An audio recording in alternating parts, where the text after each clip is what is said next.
अगर आप भी इस बात से परेशान हैं कि आपके साथ बुरा क्यों हो रहा है, तो जरूर जानिए गीता में भगवान श्री कृष्ण द्वारा कही ये बातें। अक्सर लोग ये समझ नहीं पाते कि भगवान न केवल उनके कर्मों पर ध्यान देते हैं बल्कि उनके कर्मों के हिसाब से परिणाम भी देते हैं। भगवान कभी भी किसी के कर्मों को नजरअंदाज नहीं करते। लेकिन अगर आप भी समझना चाहते हैं कि भगवान आपको कब, क्या और क्यों कष्ट दे रहा है, तो जरूर जानिए गीता में भगवान श्री कृष्ण द्वारा कही ये बातें। लोगों के मन में अक्सर ये शिकायत रहती है कि मैंने तो कभी किसी के साथ बुरा नहीं किया, फिर मेरे साथ बुरा क्यों हो रहा है। लोगों की यह शिकायत उनके दुखों का कारण भी बन जाती है और उन्हें कहीं से इस बात का संतुष्टिपूर्ण जवाब भी नहीं मिलता। अगर आपके मन में भी यह सवाल है तो चलिए जानते हैं कि गीता में इस बात का क्या जवाब दिया गया है। भगवद गीता के अनुसार जब अर्जुन के मन में यह सवाल आया तो वह इसका जवाब जानने श्री कृष्ण के पास पहुंच गए। उन्होंने श्री कृष्ण से पूछा, हे माधव, जो लोग अच्छे, धार्मिक और नेक होते हैं उन्हें ही क्यों बुरी घटनाओं या संघर्ष से गुजरना पड़ता है, जबकि जो लोग पापी होते हैं वे खुशहाल और सुखी क्यों रहते हैं। श्री कृष्ण अर्जुन के मुख से यह प्रश्न सुनकर मुस्कुराए और उन्होंने फिर अर्जुन को समझाते हुए कहा, पार्थ, मनुष्य जैसा सोचता है और महसूस करता है वैसा कुछ नहीं होता है, बल्कि अज्ञानता की वजह से वो सच्चाई नहीं समझ पाता है। कर्मों के अनुसार ही सुख दुख मिलते हैं। अर्जुन जब उनकी बात ठीक से नहीं समझे तो श्री कृष्ण उन्हें समझाते हुए कहते हैं, हर प्राणी को अपने कर्मों के अनुसार ही सुख दुख मिलते हैं। अर्थात जो अच्छे कर्म करता है उसे अच्छा फल मिलता है और जो बुरे कर्म करता है उसे बुरा फल मिलता है, क्योंकि अच्छा कर्म और बुरा कर्म इंसान पर ही निर्भर करता है।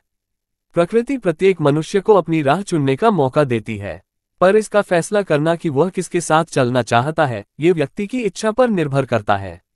श्री कृष्ण ने अर्जुन को कर्म करने का उपदेश देते हुए कहा कि ये सोच लेना कि भगवान तुम्हारे कर्मों को नजरअंदाज कर रहे हैं, गलत है। फल की चिंता न करके निष्काम भाव से कर्म करना चाहिए। इस तरह कर्म करने से मनुष्य सुखी और समृद्ध होता है, भले ही उसे विभिन्न प्रकार की परेशानियों से गुजरना पड़े। जीवन में न कुछ खोता है और न ही कुछ व्यर्थ होता है। भगवान हमें कब, क्या और किस रूप में दे रहे हैं, मनुष्य इसे समझ नहीं पाता है। मैं उन्हें वो प्रदान करता हूं जो उनके पास नहीं है। भगवान श्री कृष्ण गीता के 9वें अध्याय के 22वें श्लोक में कहते हैं, जो मनुष्य मेरा ध्यान करते हैं मैं उन्हें वो प्रदान करता हूं जो उनके पास नहीं है, साथ ही जो उनके पास है मैं उसकी रक्षा भी करता हूं। गीता के दूसरे अध्याय के 14वें श्लोक में कहा गया है, सुख और दुख का भाव इंद्रियों से निकलता है। ये मौसम के समान है और हमेशा एक जैसे नहीं रहेंगे, इसलिए दोनों का सामना एक समान भाव से किया जाना चाहिए। ठीक है, मैं आपको इस विषय पर एक लंबी, गहराई से समझाने वाली और प्रेरणादायक कहानी सुनाता हूं, जो भगवद गीता में भगवान श्री कृष्ण द्वारा कही गई शिक्षाओं पर आधारित होगी। अगर आप भी परेशान हैं कि आपके साथ बुरा क्यों हो रहा है।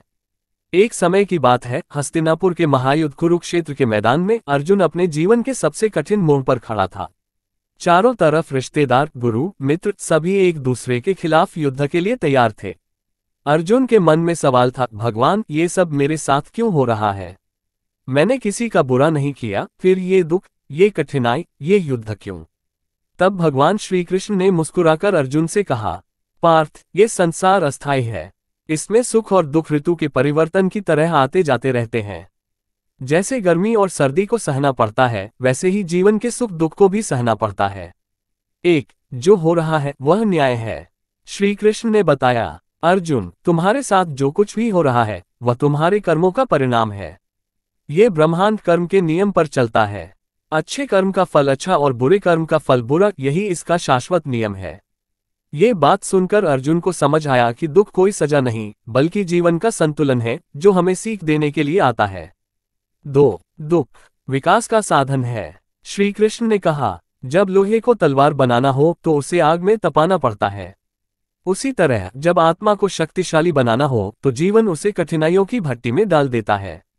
दुख हमारे भीतर छिपी ताकत को जगाता है। अगर दुख न हो तो इंसान न सीखता है और न ही बदलता है। 3 आसक्ति ही दुख का कारण है। तुम्हारा दुख इस बात से है कि तुम चीजों और लोगों को अपना मान बैठे हो। याद रखो, कुछ भी स्थायी नहीं है। जो आज है कल चला जाएगा, इसलिए अपने कर्तव्य पर ध्यान दो, परिणाम की चिंता मत करो। 4 वर्तमान में जियो। श्री कृष्ण ने गीता में कहा, कर्मण्येवाधिकारस्ते मा फलेषु कदाचन। तुम्हारा अधिकार केवल कर्म करने पर है, फल पर नहीं। यानी कि अतीत के पछतावे और भविष्य की चिंता में मत जियो, बस आज जो सही है वह करो। कहानी का संदेश। जब हमारे साथ बुरा होता है तो हमें लगता है कि भगवान हमें भूल गए हैं, लेकिन असल में वे हमें एक बड़ी तैयारी से गुजार रहे होते हैं। हर कठिनाई एक परीक्षा है जो हमें और मजबूत और समझदार बनाती है। अगर अर्जुन युद्ध के मैदान में भाग जाता तो वह कभी इतिहास का सबसे महान योद्धा न बन पाता। बल्कि इसलिए अगर आपके साथ भी इस समय बुरा हो रहा है तो याद रखिए, यह आपके जीवन की कहानी का एक अध्याय है, पूरी किताब नहीं।